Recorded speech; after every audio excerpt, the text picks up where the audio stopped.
শোনো, আমি এই জঙ্গলে আর থাকতে পারবো না। আমার এখানে কিছুই ভালো লাগছে না, বুঝতে পারছো তুমি আমার কথা? যদি শান্তি রক্ষা করতে চাও তাহলে আমাকে ওই পাশের জঙ্গলে নিয়ে চলো। সেখানে অনেক সুন্দর সুন্দর ফল বাগান ফুল বাগান দেখে এসেছি। 4 দিন পর পর কি হয় তোমার? কিছুদিন এই জঙ্গলে তো কিছুদিন ওই জঙ্গলে।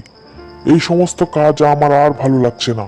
তোমার ইচ্ছা হয় থাকো, না হয় চলে যাও। তাই নাকি? তাহলে আমি চললাম। আমার পেছন পেছন আসিস না কিন্তু। আজকে থেকে আমি এখানেই থাকবো, তোমার বাসায় আর আমি ফিরছি না। দেখো এখানে কত সুন্দর মনোরম পরিবেশ, কত সুন্দর সুন্দর পশু পাখি। আমি আজ থেকে এইখানেই থাকবো, তোমার ইচ্ছা হয় থাকো। থাকো থাকো, যত সুন্দর ততই ভয়ানক এই জায়গা। আমি গেলাম। তারপর থেকে টিয়ে জঙ্গলের সবার সাথে থাকত। হঠাৎ একদিন একটি ভয়ানক বক এসে সব পশু পাখির উপর আক্রমণ করে বসে। সে জঙ্গলের অনেক পাখিদের খেয়েছে। এই সব কিছু টিয়ে গাছের ডালে বসে দেখতে পেল আর উড়ে চলে গেল পাশের জঙ্গলে, যেখানে সে আগে থাকত।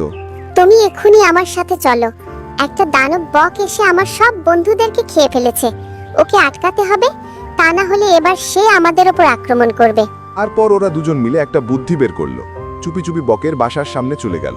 সেখানে গিয়ে তার ছানাদেরকে নিয়ে চলে আসলো জঙ্গলে। এদিকে বক তা ছানাদের না পেয়ে পাগলের মতো ছুটাছুটি করতে লাগলো। এ জঙ্গল ও জঙ্গল খোঁজে, কোথাও না পেয়ে মন খারাপ করে সে বসে থাকে। তখন টিয়ে তার কাছে যায় আর বলে, কি ব্যাপার বক ভাই, তোমার মনটা দেখি খুব খারাপ, কি হয়েছে তোমার? আর বলল না, 2 দিন হলো আমার ছানাদের খুঁজে পাচ্ছি না। তা এখন তোমার যেমন কষ্ট হচ্ছে, আমাদের ছানাদের যখন খেয়ে ফেলো তখন আমাদের এমনি কষ্ট হয়, বুঝতে পারলে তুমি? এই নাও তোমার ছানা।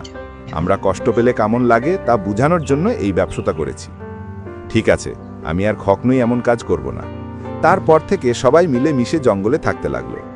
গল্পটি ভালো লাগলে লাইক কমেন্ট সাবস্ক্রাইব করতে ভুলবে না বন্ধুরা। আল্লাহ হাফেজ।